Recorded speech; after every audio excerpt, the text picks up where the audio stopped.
Bonjour City, salut Bouadji. Un grand merci pour votre fidélité et votre passion. J'ai hâte de vous rencontrer. À très bientôt.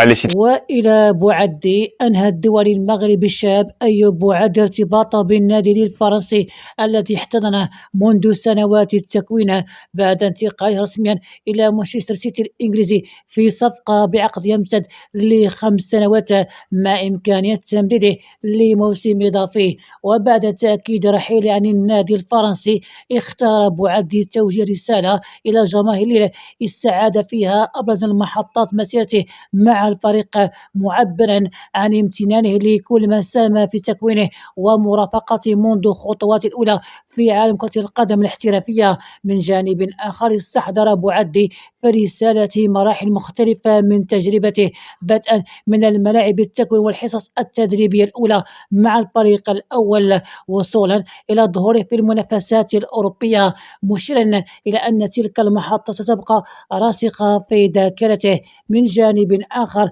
لم يغفل لاعب زملائه السابقين حيث أشاد بالدور الذي لعبه في مساعدته على التأقلم مع الأجواء الاحترافية، مستحضرا اللحظات التي عاشها معهم داخل غرفة الملابس وخلال التدريبات والمباريات والتنقلات سواء في الفترات النجاح أو خلال الأوقات الصعبة. وختم بعد رسالته بتوجيه الشكر إلى الجماهير الليلة، مؤكدا أن مساندتهم كان لها أثر كبير في مسيرته، ونحمل قميص النادي والدفاع الألواني أمام جماهيره شكل مصدر فخر بالنسبة إليه.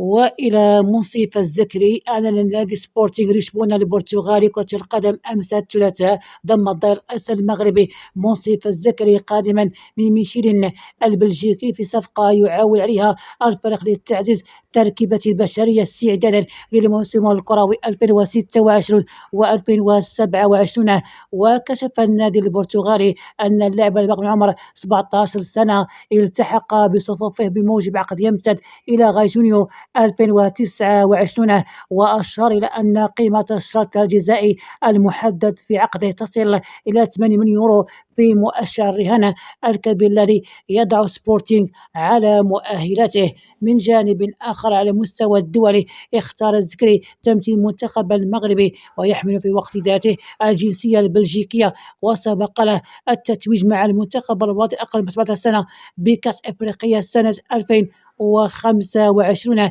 كما شارك الظهير الأيسر المغربي مع أشبال الأطلس في نهائيات كأس العالم للفئات ذاتها التي بلغ خلالها المنتخب المغربي الدور ربع نهائي. وإلى صهيب درويش أعرب اللاعب المغربي صهيب درويش عن سعادته العارمة بانتقال سيلتا فيغو الإسباني، مبرزا أنه سيقدم أفضل ما لديه من أجل ألوان النادي. وقال درويش في تصريح موقع رسمي للنادي: أنا سعيد جدا بوجودي هنا، متحمس اللعب بالألوان سيلتا فيغو، لقد سمعت قصصا جميلة جدا عن النادي وأنا سعيد بأن أكون جزءا من هذه العائلة. وتابع: سأحاول تقديم أفضل ما لدي وبذل كل ما في وسعي من أجل النادي ومن أجل ألوان المدينة، وأمل أن نتمكن معا من تحقيق أشياء جميلة. من جانب آخر كان النادي سيلتا فيغو الإسباني على الأمس الثلاثاء تعاقده رسميا مع اللاعب المغربي صهيب درويش ليعزز صفوفه خلال فترة الانتقالات الصيفية الحالية، بعدما تعثرت في وقت سابق مفاوضات انتقاله الإنجليزي الاسكتلندي.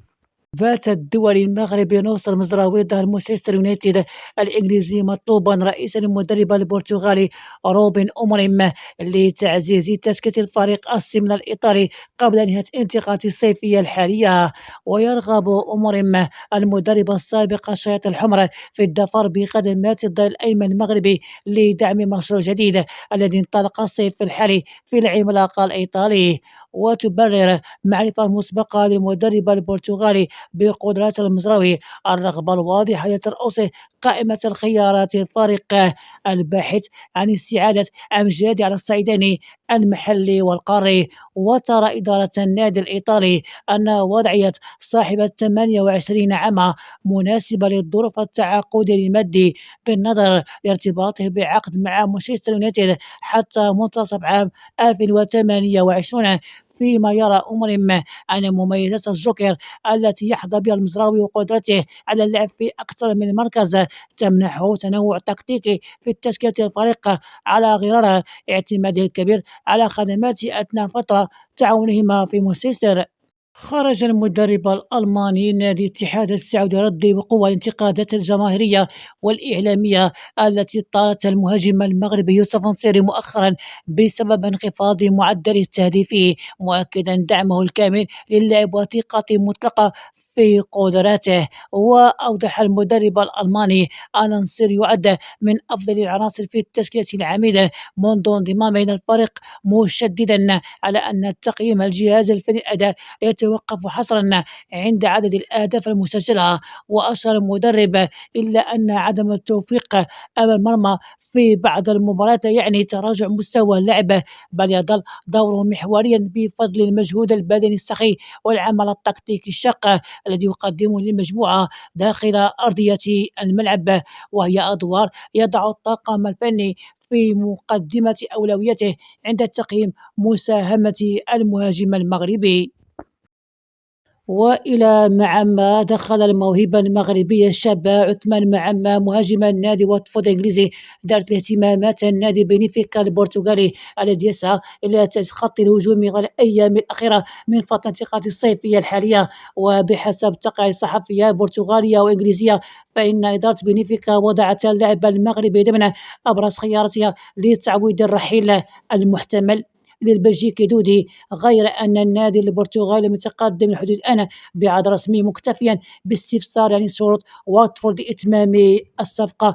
في المقابل تبدو إدارة واتفورد مستعدة لدراسة إمكانية بيع العقد مع عمة، لكنها تشترط حصول على عرض مالي يتجاوز 10 ملايين يورو، وهي قيمة تفوق ب10 أضعاف المبلغ الذي دفعه النادي الإنجليزي للتعاقد مع اللاعب قادما من امبولي الفرنسي. من جانب آخر يستند واتفورد إلى مطالب مالية يتطور لافت في قيمة اللاعب الذي يرتبط بعقد مع النادي لغاية الصيف 2029، فضلا على إنجازات التي حققها خلال الفترة الأخيرة.